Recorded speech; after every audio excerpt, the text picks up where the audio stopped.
ඔබ සිසේරියන් සත්කාමකට මුහුණ දීපු අම්මා කෙනෙක් නම් ඔබේ චූටි පැටියා වරන් ගෙදරට ආවට පස්සේ මොන වගේ දෙයක් වුණොත්ද ඔබ ඉක්මනටම රෝහලකට යන්න ඕනේ කියන දේ ගැන තමයි අද මම කතා කරන්නේ.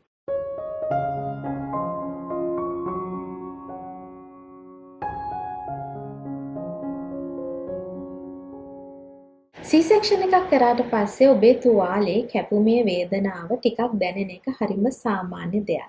හැබැයි ඔබට වේදනානාශක පෙති ලබා දෙනවනේ නේ. ඒ වේදනානාශක පෙති ඔබ අනිවාර්යයෙන්ම ගන්න ඕනේ. මේ ඔබට ලබා දෙන වේදනානාශක පෙති ගත්තත් ඔබට අධික වේදනාවක් එනවා කියලා හිතන්නකෝ. සෑහෙන වේදනාවක් එනවා. අර කැපුමක වේදනාව ඔබට තේරෙනවනේ. එක් වේදනාවන් වෙනස්නේ.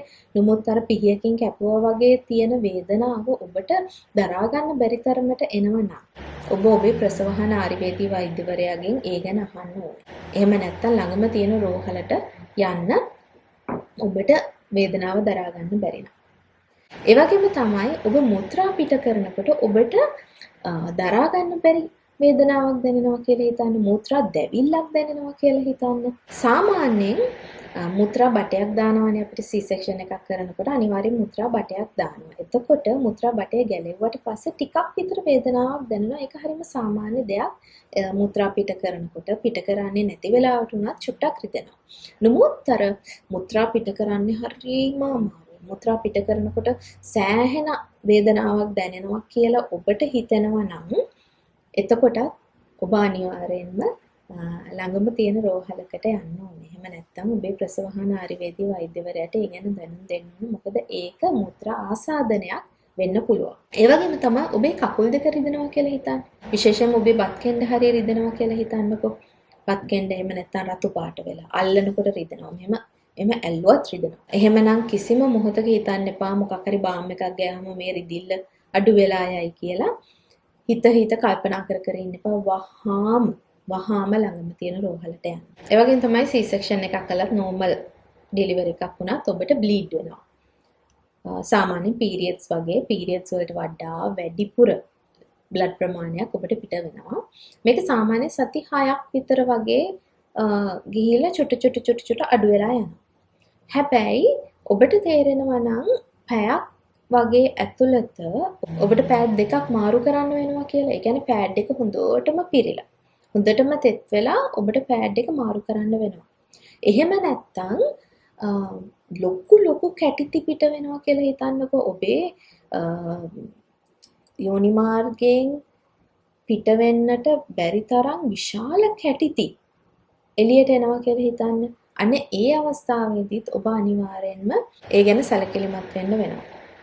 වෛද්‍යවරයාගෙන් අහන්න එහෙම නැත්නම් රෝහලකට අනිවාර්යයෙන්ම යන්න ඕනේ. ඒ වගේම හොඳට මතක තියාගන්න ඕනේ පෑඩ් විතරයි ඔබට මේ කාලේදී පාවිච්චි කරන්න පුළුවන්. ටැම්පොන්ස් එහෙම නැත්නම් පීරියඩ් කප් වගේ ඒවා කිසිම මොහොතක පාවිච්චි කරන්න යන්න එපා. සමහර වෙලාවට ඔබට හිතෙන්න පුළුවන් මේ පෑඩ් එක එච්චරම ස්වයිල් වෙලා නැහැ. පෑඩ් එක තව ටික වෙලාවක් පාවිච්චි කරන්න පුළුවන්. එහෙම නැත්නම් මුළු දවස පුරාම මට පෑඩ් එක පාවිච්චි කරන්න පුළුවන් කියලා හිතන්න එපා. අනිවාර්යයෙන්ම 6න් 6ටවත් මාරු කරන්න. ඒක සම්පූර්ණයෙන්ම තෙත් වෙලා තිබුණේ නැත. ඒක විශේෂයෙන්ම වැදගත් වෙනවා ඔබේ පිරිසුදුකමට සහ විස බීජ ඔබේ මූත්‍රාශයට ඒ වගේම යෝනි මාර්ගයට ඇතුල් නොවන පිණිස ඔබ අනිවාර්යෙන්ම නිතරම වගේ ඔබේ පෑඩ් එක මාරු කරන්න අමතක කරන්නත් එපා. ඒ වගේම ඉතින් හැමෝම බය වෙන දේ තමයි මේ තුවාලය. තුවාලය සාමාන්‍යයෙන් තුවාලයට මුකුත් වෙන්නේ නැහැ. නමුත් සමහර වෙලාවට තුවාලේ දිගෑරෙන අවස්ථා තියෙනවා. තුවාලේ දිගෑරිලා හිතන්නකො ලේ පිට වෙනවා කියලා. එහෙම නැත්තම් තුවාලේ කොනක් නිකන් පැසවලා වගේ ඔබට දැනෙනවා. එතන සැරව පිට වෙනවා. එහෙම නැත්නම් චූටි බිබිලක් වගේ පිට වෙලා. එහෙම නැත්නම් පොඩ්ඩක් ලේ පිට වෙනවා. ලේ පිට වෙන එක නම් චුට්ටක් විතර සාමාන්‍ය රෝස පාට වගේ නුම තුවාලේ දිගෑරිලා කියලා තේරෙනවා නම් අන්න ඒ වෙලාවෙත් ඔබ සැලකිලිමත් වෙන්න ඕනේ. තුවාලෙන් ලේ පිට වෙනවා නම් ඔබ සැලකිලිමත් වෙන්න ඕනේ. එහෙම නැත්නම් තුවාලයට දාලා තියෙන ප්ලාස්ටර් එක ගලවනකොට ඒකේ තාමත් අර තද රතු ලේ තියෙනවා නම් ඔබ සැලකිලිමත් වෙන්න ඕනේ. ඒ වගේම ඔබේ මූත්‍රාවල ලේ තියෙනවා නම් එතකොටත් ඔබ ගොඩක් සැලකිලිමත් වෙන්න ඕනේ. ඔබ නිවසට වෙලා ඔබේ ඉන්න එපා. වහම වෛද්‍ය උපදෙස් ලබා ගන්න ඕනේ. ඊළඟට අපි කතා කරමු දැන් මේ මූත්‍රා ගැන කතා කරපු නිසා බ්ලැඩර් සහ බවල්. ඔබට මූත්‍රා පිට වෙන එක, ඔබට මල පහ වෙන එක ගැන කතා කරොත් සාමාන්‍යයෙන් අර මං කලින් කිව්වා වගේ මූත්‍රා බටයක් දාලා තිබුණ නිසා ටිකක් අමාරු වෙන්න පුළුවන් ඔබට මූත්‍රා පිට කරන එක චුට්ටක් රිදෙන්න පුළුවන්. හැබැයි පැය ගාණක් යනකම් මූත්‍රා පිට වෙන්නේ නැත්තම් හිර වෙලා තියෙනවා කියලා ඔබට තේරෙනවා. එහෙම නැත්තම් ඔබට මූත්‍රා පිට කරන්න ඕන කියලා අවශ්‍යතාවයක් දැනුනේ නැත්තම් චුට්ට මූත්‍රා පිට වෙනවා කියන එක ඔබට දැනෙනවා නම් අන්න එතකොටත් ඔබ සැලකිලිමත් වෙන්න ඕනේ. ඒ වගේම සාමාන්‍යයෙන් C-section එකක් කරාට පස්සේ හරි ඉක්මනටම ඔබට මල පහ වෙන්නේ නැහැ. ඒක දවස් කිහිපයක් විතර යනවා. නමුත් බඩෙන් ගෑස් පිට වෙනවා. ඔබට ඔබේ ගුද මාර්ගෙන් වාතය පිට වෙනවා. නමුත් වාතය පිට වෙන්නේත් නැත්තම් දවස් ගාණක් ගිහලා ඒත් ඔබට මල පහ වෙන්නේ නැත්තම් සමහර විට ඔබ අධික මල බද්ධයෙන් පෙළෙනවා වෙන්න පුළුවන්. ඒකට අත්‍යවශ්‍ය කරන බෙහෙත් වර්ග ඔබට හිතලා මේක හොඳ වෙයි කියලා ඔබ හිතලා ගන්නේ නැතුව ඒක වෛද්‍යවරයාත් එක්ක හමු වෙලා ඒ ගැන කතා කරලා නියම ප්‍රතිකාර වලට යොමු වෙන්න ඕනේ. එහෙම නැතුව අත් බෙහෙත් කර ඉන්නත් එපා.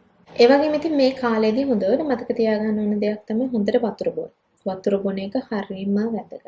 ඒ වගේම තන්තු සහිත ආහාර ගන්න එකත් හුඟක් වැදගත් වෙනවා.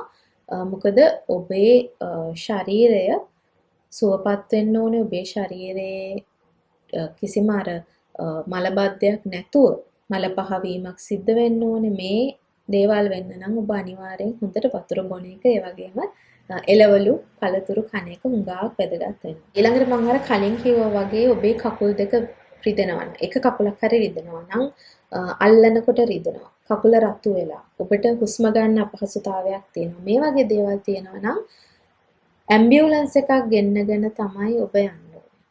මොකද ඒක ඔබේ ජීවිතයට අවදානමක් වෙන්න පුළුවන්. හිත කල්පනා කර බල ඉන්නේ නැතුව වහාම ඉක්මනින්ම ළඟම තියෙන රජේ රෝහලකට යන්න.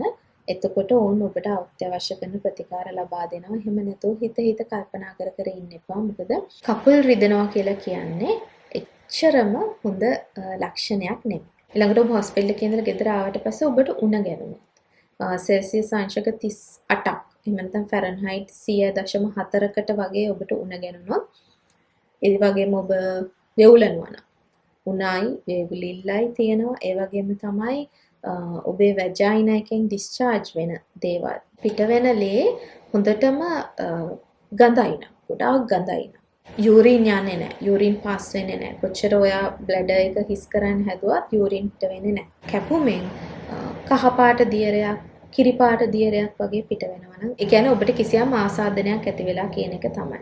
ඉතින් ඒ නිසා මේ ලක්ෂණ තියෙනවා නම් එතකොටත් අනිවාර්යෙන්ම ළඟම තියෙන රෝහලකට යන්න වෙනවා.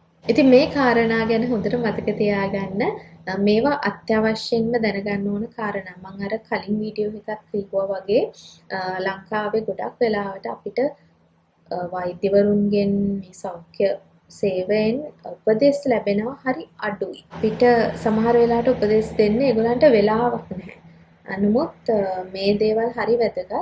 එහෙම නැත්තම් පුංචි අතපසු වීමකින් උනත් අපේ ජීවිතයට විශාල හානියක් වෙන්න පුළුවන්. එහෙම උනාට පස්සේ අර වෛද්‍යවරුන්ට හරි රෝහල් කාර්ය මණ්ඩලයට හරි බැනලා වැඩක් නැහැ. මේ දේවල් ගැන අපි දැනුවත් වෙලා ඉන්න ඕනේ. ඉතින් ඔබ දැනුවත් වෙන්න, ඒ වගේම ඔබ දන්න කෙනෙක් ඉන්නවා නම් C-section එකක් කරන්න බලාපොරොත්තු වෙන, C-section එකක් කරලා ඉන්න, ඒ අයව දැනුවත් කරන්න. මම හිතනවා මේ වීඩියෝ ගොඩක් වැදගත් වෙයි කියලා. ඉතින් C-section ගැන මම ගොඩක් වීඩියෝ කරලා තියෙනවා. ඒ වීඩියෝ ඔක්කොම බැලුවොත් ඔබට ගොඩාක් ප්‍රයෝජනවත් වෙයි. සාමාන්‍ය පුද්ගලයෙක් හැටියට තමන් විශාල සත්කමකට මුහුණ දෙන්න යනකොට ඒ සත්කමෙන් පස්සේ අපේ ජීවිතේට වෙන්න පුළුවන් දේවල් මොනවද කියලා දැනගන්න එක ගොඩාක් වැදගත් නිසා මේ වීඩියෝ එක බලලා ඒ ගැන හොඳ අවබෝධයක් ලබා ගන්න කියලා අවසානයේ කියනවා. එහෙනම් තවත් වීඩියෝ එකකින් ආයෙත් හම්බ වෙමු.